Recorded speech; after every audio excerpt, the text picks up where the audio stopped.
last forever. Let's raise our hands and make dua like the Prophet taught us. And with one voice, let's all say, Barakallahu lakuma wa baraka alaikuma wa jama'a bainakuma. Aliran ini muncul dari sikap yang skeptis terhadap situasi politik pada masa pemerintahan Muawiyah bin Abu Sufyan. Perasaan tidak berdiri itu kemudian dirumuskan dalam pemikiran teologi bahwa semua perbuatan manusia merupakan wujud kehendak Allah. Doktrin teologi yang demikian itu sangat menguntungkan Muawiyah yang saat itu sedang memegang kekuasaan, sehingga pemikiran agama ini dipolitisasi oleh Muawiyah untuk melegitimasi aksi politiknya. Paham Jabariyah ini pertama kali dilontarkan oleh Ja'ad bin Dirham, yang selanjutnya dikembangkan oleh Jaham bin Safwan. Oleh sebab itu aliran ini sering disebut juga Jahimiyah. Lalu apa saja sih doktrin-doktrin dari aliran ini? Yuk pelajari lebih lanjut. Pengertian Jabariyah. Secara bahasa kata Jabariyah berasal dari kata Zabara yang artinya memaksa atau mengharuskan melakukan sesuatu. Secara etimologi atau istilah menurut Asy-Syahrastani, ia mengartikan Jabariyah sebagai menolak adanya perbuatan dan menyandarkan semua perbuatan kepada Allah Subhanahu wa taala. Artinya manusia tidak punya andil sama sekali dalam melakukan perbuatannya, melainkan Tuhan yang menentukan segala-galanya. Paham Jabariyah pertama kali diperkenalkan oleh Ja'ad bin Dirham, kemudian disebarluaskan oleh Jaham bin Safwan dari Khurasan. Dalam perkembangan ini juga dikembangkan oleh tokoh-tokoh lainnya yang antara lain adalah Al-Husain bin Muhammad Najjar dan Ja'ad bin Dirar. Mengenai aliran Jabariyah ini, para ahli sejarah teologi Islam ada juga yang berpendapat bahwa kehidupan masyarakat Arab yang dikelilingi gurun Sahara telah mempengaruhi cara hidup mereka.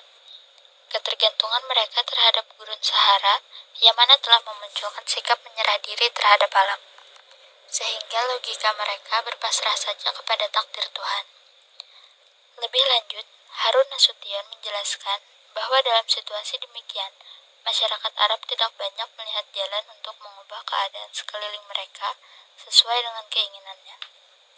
Mereka merasa dirinya lemah dan tidak kuasa dalam menghadapi kesukaran-kesukaran hidup. Akhirnya, mereka banyak bergantung pada kehendak alam. Hal ini membawa mereka pada sikap fatalisme.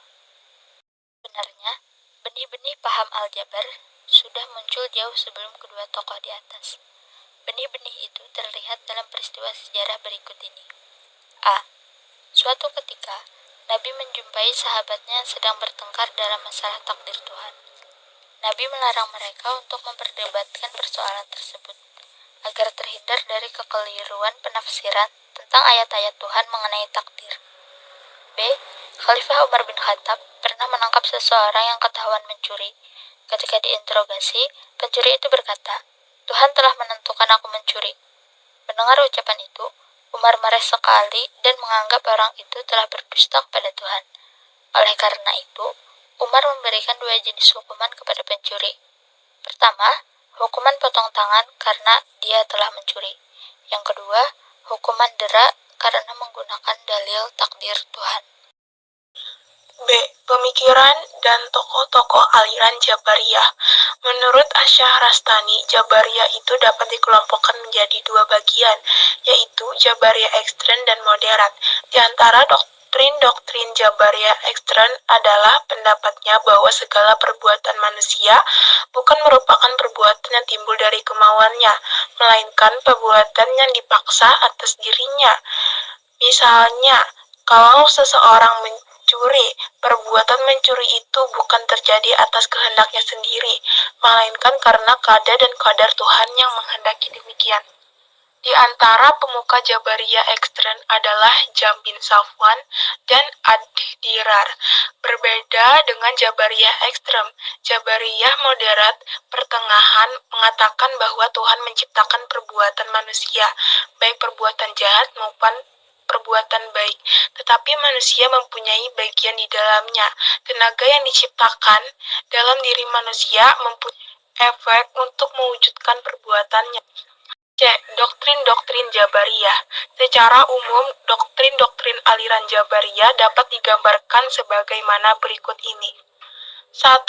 Fatalisme, yakni kepasrahan total yang menganggap manusia tidak dapat melakukan apa-apa, malah tidak memiliki daya dan dipaksa berbuat oleh Allah Subhanahu wa taala. 2. Surga dan neraka tidak kekal dan tidak ada yang kekal selain Allah Subhanahu wa taala. 3. Imam adalah makrifat atau membenarkan dalam hati. Dalam hal ini, pendapat ini sama dengan konsep iman yang diajarkan aliran Murji'ah. 4. Kalam Tuhan Al-Quran adalah makhluk. 5. Tuhan tidak dapat dilihat di akhirat. Manusia dalam paham ini memang benar melakukan suatu perbuatan, akan tetapi perbuatannya itu dalam keadaan terpaksa. Paham Jabariyah ini diduga telah ada sejak lama di kalangan masyarakat Arab sebelum agama Islam datang. Aliran Jabariyah ini selanjutnya mengembangkan pahamnya sejalan dengan perkembangan masyarakat pada masa itu. Sebagaimana telah disebutkan bahwa Jabariyah mengajarkan paham jika manusia dalam melakukan perbuatan dalam keadaan terpaksa, manusia dianggap tidak mempunyai kebebasan dan kemerdekaan dalam menentukan kehendak dan perbuatannya, tetapi terikat pada kehendak mutlak Tuhan. Dalam sejarah tercatat bahwa orang yang pertama kali mengemukakan paham Jabariyah di kalangan umat Islam adalah Ja'ad ibn Dirham. Pandangan-pandangan Ja'ad ini kemudian disebarluaskan oleh pengikutnya, seperti Jaham bin Safwan. Manusia dalam paham Jabariyah sangat lemah, tidak berdaya, terikat dengan kekuasaan dan kehendak mutlak Tuhan. Seluruh tindakan dan perbuatan manusia tidak boleh lepas dari aturan, skenario, dan kehendak Allah. Segala akibat baik dan buruk yang diterima oleh manusia dalam perjalanan hidup merupakan ketentuan Allah. Hal ini bisa menimbulkan paham seolah-olah Tuhan tidak adil jika ia menyiksa orang yang berbuat dosa, sedangkan perbuatan dosa yang dilakukan orang itu adalah kehendak Tuhan.